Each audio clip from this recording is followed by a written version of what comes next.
सभी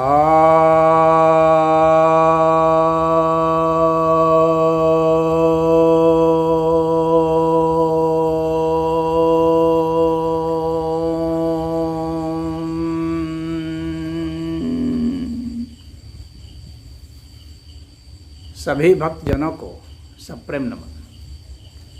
भक्तों, एक जिज्ञासा आई है कि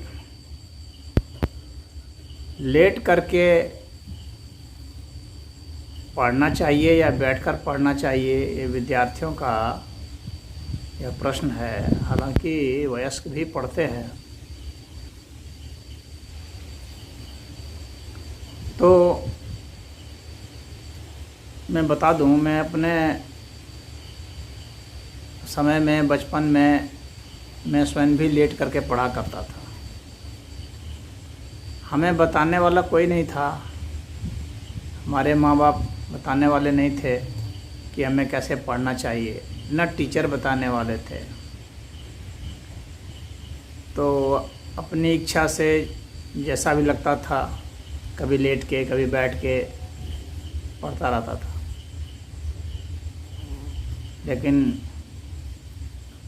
बहुत सारे शोध हुए हैं जिनसे पता चलता है कि किस प्रकार से बैठ कर के अध्ययन होना चाहिए या लेट करके होना चाहिए। तो जो रिसर्च करने वाले हैं उनका कहना है कि लेट करके पढ़ा जाएगा अगर, तो बहुत नुकसान होने वाला है। उसमें शरीर का पोस्चर बदल जाता है। रीढ़ की हड्डी पर और गर्दन की हड्डी पर बहुत ज़्यादा जोर पड़ता है। आँखों पर बहुत ज़्यादा जोर पड़ता है। सर दर्द रहने लगता है। आँखें कमज़ोर हो जाती हैं। लेट करके आप पढ़ेंगे तो चूँकि जो बेड है, स्लीपिंग पोजीशन पर जब आप जाएंगे तो ऑटोमेटिक जो है हमारा माइंड स्लीपिंग मोड में जाने का अभ्यस्त हो जाएगा, वह नींद में चला जाएगा। लेट के पढ़ने पर कंसंट्रेशन आप ज़्यादा नहीं बना सकते, एकाग्रता कमी होगी, याद नहीं रख सकते। हल्के फुल्के उपन्यास वगैरह पढ़ सकते हैं जिसमें ज़्यादा दिमाग नहीं लगाना पड़ता है, लेकिन गंभीर विषय को पढ़ने के लिए तो नहीं है। लेट के पढ़ने से आपको कई तरह की समस्याएं अस्थायी रूप से हो जाएंगी। जैसे बैक पेन शुरू हो जाएगा, नेक पेन शुरू हो जाएगा, सर दर्द रहने लगेगा, नींद में दिक्कत आएगी। कितने लोग तो पढ़ते पढ़ते सो जाते हैं, किताबें तक भी फट जाती हैं, पन्ने में क्रीज पड़ जाते हैं, और फिर उनकी नींद उठती है तो फिर थोड़ा सा आँख धो करके फिर पढ़ने बैठ जाते हैं। कुछ लोग खाते खाते पढ़ते हैं। तो खाते खाते पढ़ना या तो बहुत ही नुकसानदायक है। खाते खाते यदि आप पढ़ेंगे तो हमारा जो शरीर है, ऐसा पद्धत है, शरीर का ऐसा सिस्टम है कि जो ही आप भोजन डालेंगे त्यों ही दिमाग की ऊर्जा भोजन को पचाने में लग जाएगी। क्योंकि शरीर के लिए पढ़ना उतना महत्वपूर्ण नहीं है। महत्वपूर्ण है जो भोजन आया है उसको पचाना। तो शरीर की जो ऊर्जा है जब भोजन पचाने में लग जाएगी तो जाहिर सी बात है दिमाग के पास कम ऊर्जा रहेगी, तो ग्रहण कम होगा, स्मरण शक्ति घट जाएगी, विश्लेषण शक्ति घट जाएगी, और आप विषय को अच्छी तरीके से नहीं समझ सकते, ना फोकस करते सकते, ना ज़्यादा देर पढ़ सकते। जब खाते रहेंगे आप, और कुछ लोग चाय भी पीते हैं, कॉफ़ी पीते हैं ताकि जागे रहें, क्योंकि सोने की पोजीशन पर जाएंगे तो नींद आती है, तो जागने के लिए कॉफ़ी और चाय का सेवन करते हैं, जो कि बहुत नुकसानदायक है, जहरीला तत्व होता है। पढ़ना कोई मजदूरी नहीं है। आप दिमाग जब ताज़ा हो तभी पढ़ा करें तो ही अच्छा असर आएगा। नींद आती है तो सो जाएं, शरीर जब पूरी नींद कर लेगा तब आप उठ जाएंगे, तब फिर आप पढ़ें। इस तरह की प्रक्रिया को अपनाएं। पढ़ने के लिए यह ज़रूरी है कि हमारा स्लीपिंग मोड नहीं हो और स्ट्रेन का भी मोड नहीं हो। अगर हम खड़े हो जाएंगे तो स्ट्रेन में हो जाएंगे मांसपेशियाँ। तो बैठना जो है सही पोजीशन है, क्योंकि बैठने पर आदमी न सोने की स्थिति में होता है न चलने की स्थिति में होता है, तो स्थिरता होती है। तो स्थिरता बहुत ज़रूरी है, कंसंट्रेशन बहुत ज़रूरी है, स्थायित्व ज़रूरी है, तभी आप पढ़ पाएंगे लंबे समय तक। फिर भी अध्ययन के लिए यह माना जाता है कि आप 1 घंटा से ज़्यादा लगातार ना पढ़ें। 1 घंटा के बाद थोड़ा सा घूमें फिरें, थोड़ा फ्रेश हो जाएं और कुछ पोजीशन अपना बदल लें। जब हमें बैक पर जोर पड़ता है पीछे पर, तो वो कुछ आसन हैं जो कि आपको कर लेने चाहिए। जैसे सर्पासन हो गया और चक्रासन है, त्रियक भुजंगासन है, उष्ट्रासन है।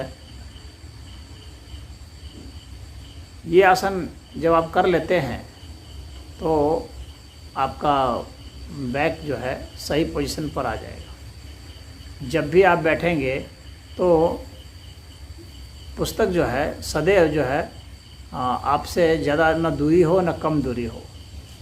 1 हाथ की दूरी सही मानी जाती है, और ऊंचाई जितनी ज़्यादा आपकी आँख के करीब हो उतना ही अच्छा होता है। सर जितना कम झुका रहेगा, जितना ज़्यादा आँखों के करीब पुस्तक है, उतना ही आराम है।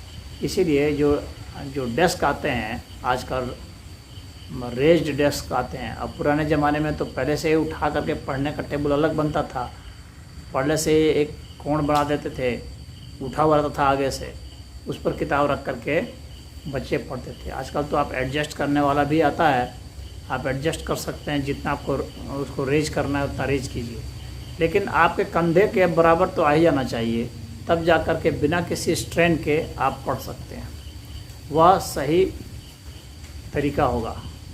पढ़ते समय यदि आपका घुटना आगे है, पैर पीछे है, तो घुटने पर स्ट्रेन पड़ेगा। पैर के ऊपर पैर चढ़ाकर कुछ लोग पढ़ते हैं, वह भी अच्छा नहीं है।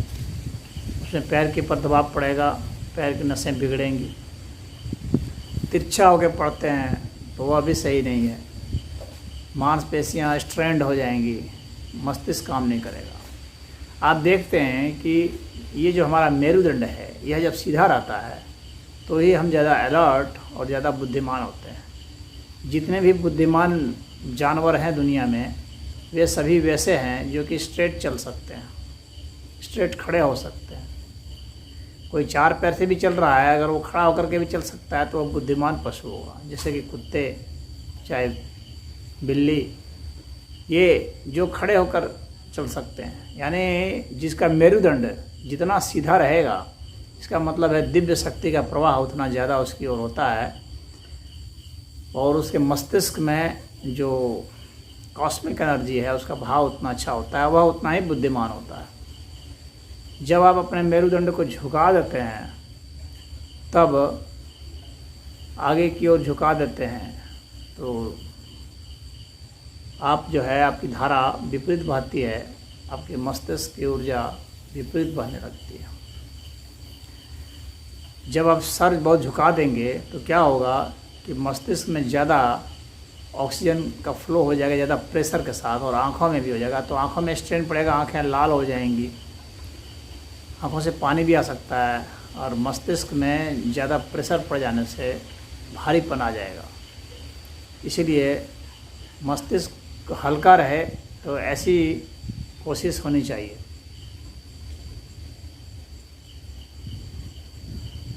तो जो पढ़ने की सही पोजीशन है वह तो ऐसी ही है कि आप तकरीबन 60 डिग्री के आसपास तक का एंगल वाला टेबल हो तो आपके लिए सबसे बढ़िया है।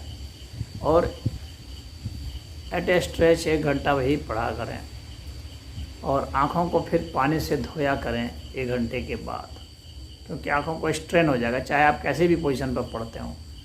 तो आप आँखों को बीच बीच में धोते रहा करें, इससे आपको बहुत रिलैक्स फील होगा। और जो जल नेति क्रिया करने जानते हैं उनके लिए बहुत ही अच्छा है, वो काफ़ी आपका स्ट्रेन दूर करेगा। क्योंकि जब भी हम लोग मेंटल लेबर करेंगे तो क्या है, शरीर में जो भी विजातीय तत्व बनेंगे, जो टॉक्सिक बनेगा, वो सब जो है यहाँ पर इकट्ठा हो जाएगा। सारे टॉक्सिन्स यहाँ आ जाएंगे मस्तिष्क में, तो वे टॉक्सिन्स बाहर निकल जाने चाहिए। इसके ये जल नेति बहुत लाभकारक है। और जहर को ख़त्म करने के लिए देसी घी भी बहुत काम करता है। घी जहर को समाप्त करता है। तो अगर शुद्ध देसी घी हो, देसी गाय का घी हो, मेरा मतलब यह है, तो उसको अगर 2 बूंद अगर आप नाक में डाल लें सोते समय, तो बहुत ही अच्छा रहेगा। वह आपको बहुत ही लाभ पहुंचाएगा। और बेड में हल्का फुल्का कभी रिलैक्स हो गए तो पढ़ने की ज़रूरत नहीं है, पूरा बेड में चले जाइए, 10 मिनट 15 मिनट रिलैक्स हो जाइए, योग निद्रा सीख लें और रिलैक्स होकर के फिर पढ़ें। कभी भी स्ट्रेंड होकर के नहीं अध्ययन करें, सदैव रिलैक्स होकर के ही अध्ययन करना चाहिए। तो पढ़ने के लिए सबसे अच्छा पोजीशन यही है, बैठ के पढ़ें। और कुछ लोग खड़े खड़े भी पढ़ने की कोशिश करते हैं, तो हल्का फुल्का थोड़ी देर के लिए कुछ अखबार वगैरह पढ़ना है, तो उसमें वो रेस्ट फॉर्म में जो लगा रहता है, प्लेटफॉर्म बना रहता है, तो उस पर तो आप पढ़ सकते हैं, लेकिन वो लंबे समय तक की पढ़ाई के लिए नहीं है। सदैव बैठ कर के ही पढ़ने से एकाग्रता आपकी बढ़ेगी, ये ध्यान रहे। और आपका बैक पोजीशन सही हो, सीधा हो। आप बीच बीच में आप चाहें तो तकिया भी रख सकते हैं। ना बहुत ज़्यादा रिलैक्स्ड होना चाहिए और ना ही बहुत ज़्यादा स्टिफ होना चाहिए। रिलैक्स इतना ना हो कि आपको नींद आ जाए, और स्टिफ इतना ना हो कि आपकी मांसपेशियाँ जो है तनाव में हो जाएं, जिससे कि एकाग्रता आपकी भंग होने लगे। तो यह है स्टडी संबंधित जो कुछ बातें, किस पोजीशन पर पढ़ना चाहिए। तो लेट करके सीधा निषेध है, शास्त्रों में भी निषेध बताया गया है। अध्ययन के लिए सदैव बैठ करके ही पढ़ना चाहिए। और आप अध्ययन को इस तरह से बांट लें, सुबह, रात्रि को, शाम को, दिन में, कि उसमें एक गैप रहे, ये ध्यान रहे। और आजकल जो लैपटॉप भी पढ़ते हैं, पेट के बल पर लेट जाते हैं लोग और लैपटॉप खोल करके बैठते हैं और करते हैं, ये तो बहुत ही खतरनाक है। बिल्कुल भी नहीं करना। जब भी हम लेट जाएंगे, पेट के बल पर हो जाएंगे, तो जाहिर सी बात है हम सांस नहीं ले पाएंगे, सांस में दिक्कत आएगी। लेट करके जो पढ़ते हैं उनको एक समस्या और आ जाती है सांस की, डायफ्राम हमारा सिकुड़ जाएगा, तो हम सांस अच्छा से नहीं ले पाएंगे। तो जाहिर सी बात है ऑक्सीजन की कमी शरीर में हो जाएगी। ऑक्सीजन की कमी हो जाएगी तो हमारा थिंकिंग प्रोसेस प्रभावित हो जाएगा, हमारी पाचन शक्ति भी गड़बड़ा जाएगी। और ऑक्सीजन के स्ट्रेस में पूरा शरीर जब हो जाएगा, शरीर के मांसपेशियाँ हो जाएंगी, तो जाहिर सी बात है बहुत ज़्यादा टॉक्सिन शरीर में बनना शुरू हो जाएगा। इसीलिए कभी भी पेट के बल पर लेट कर कभी कोशिश नहीं करनी चाहिए पढ़ने से, और न ही रीढ़ के बल पर, पीठ के बल पर। पीठ के बल तो सिर्फ सोने के लिए है, या तैर सकते हैं।